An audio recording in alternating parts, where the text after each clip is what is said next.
you have a real gift for expressing emotions and traumatic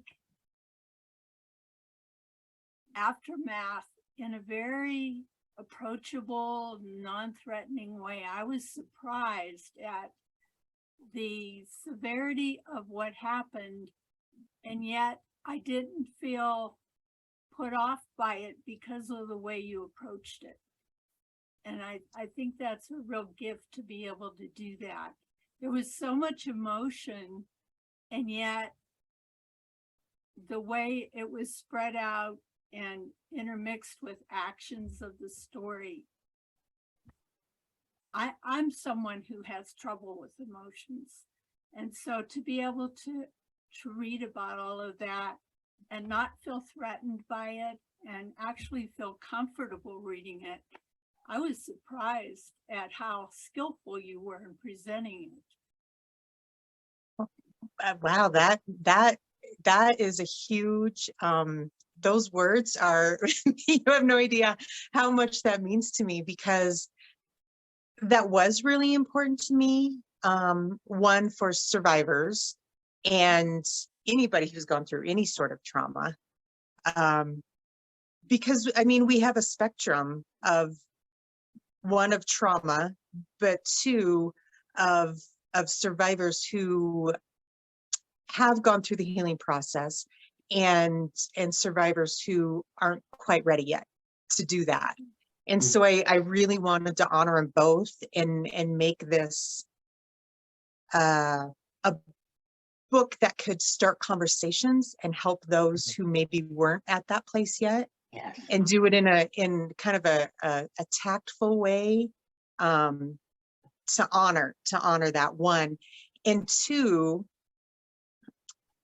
and you'll see this in all my books, they do deal with deep, heavy trauma and darkness, but I needed to bring in that light of the support system, the family values, That's what made it so approachable. The light yeah, was always there with it. I need some humor in that, because and granted, I don't have the same experience of trauma that other people have. I do have my own trauma that I've worked through over the years, but not the same, and not the same as in this book.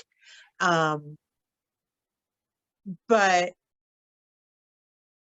you know, we're still living our day-to-day lives. We're still going to work. We're still, everybody's still in that balance of, some of those days to show up are so hard.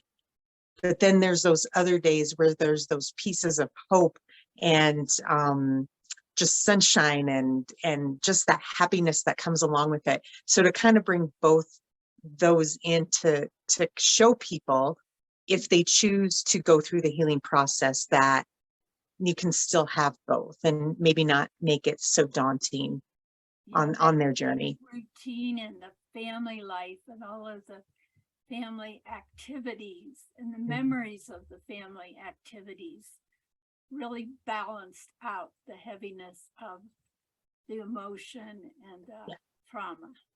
You did a good job on that. Thank you. Oh my gosh, thank you. One of the other things the reason I wrote the book this way, one, because of the work that I did, really, even though it was heavy stuff, I really loved the work. And I loved being an advocate for crimes against children. But one thing that I learned in this job, even though in a lot of times we were dealing with families that were at a specific social economic place, some low income families, one of the things that we learned is how many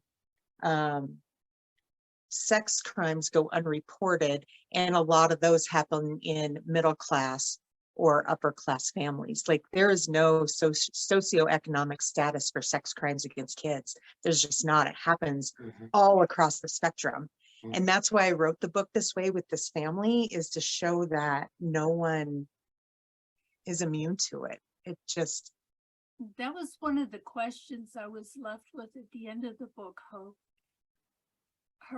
Jesse's family was so warm and accepting and loving.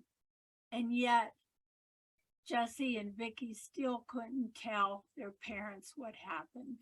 Yeah. And Yeah. that was, I'm still thinking about that.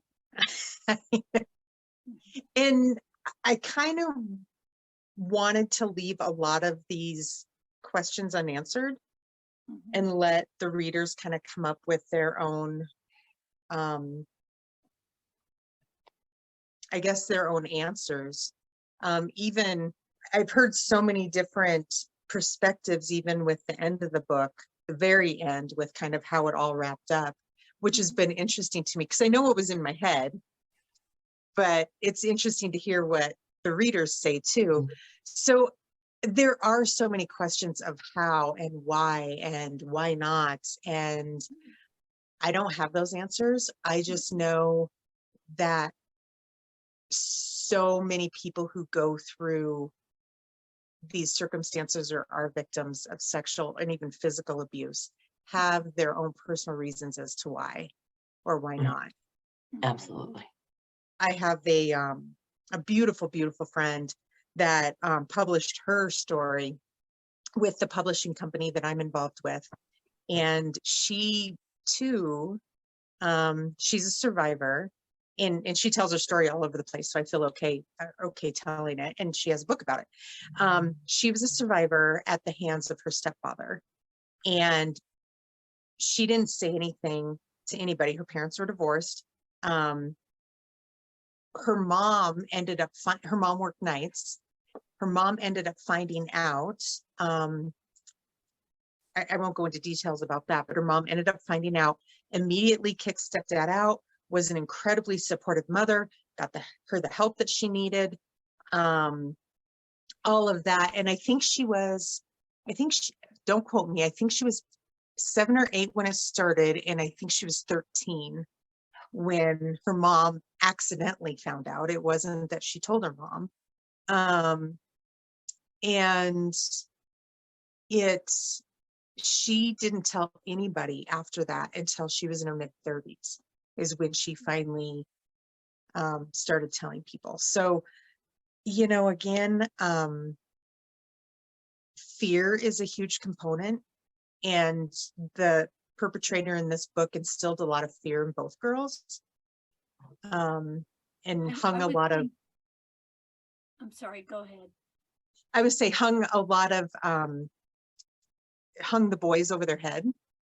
I think that was a big thing, especially being teenagers in love and having that hung over their heads. Yeah. I think that was a big Yeah, piece that of it. was a big thing. And I would think too, I don't have experience with this like you and Tina do, but I would think that just the trauma of having that happened would shut you down mentally. Mhm. And maybe it just like put you into a frozen state emotionally where you couldn't talk about it. Is that? Yeah, there's that fight, flight, or what is it? Fight, flight, or freeze. Those reactions that your amygdala does when it experiences trauma, and everybody has kind of that different reaction. And I feel like Jesse's really was freeze. Yeah. Yeah, well, yeah, that does, now that we've discussed that, that makes that a little clearer for me. Yeah. Yeah.